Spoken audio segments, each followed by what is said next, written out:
Abdurrahman Bey benim yaklaşık olarak 8 yıldır horlama protezi kullanıcı hastam. Bugün kendisi yeni bir protez yapmaya karar verdik yeniden. Hemen gelmişken kendisine soralım. Protezden önce ne gibi sıkıntıları vardı? Protezden sonra hayatında neler değişti? Protezden önce çok aşırı derece horlamalarım vardı, uyku apnem vardı.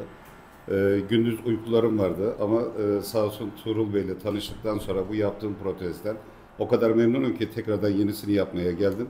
Kendisine çok çok teşekkür ediyorum. İyi ki varsın. Peki sizce horlama protezi kullanmak zor mu? Bence çok basit. Ben çünkü SBAP'la kullandım. SBAP kullandığım için astronot gibi oluyordum, yatamıyordum. Sağa sola dönemiyordum ama bu protezle istediğim her seyahate gittiğimde yanıma alıyorum küçücük bir kutu.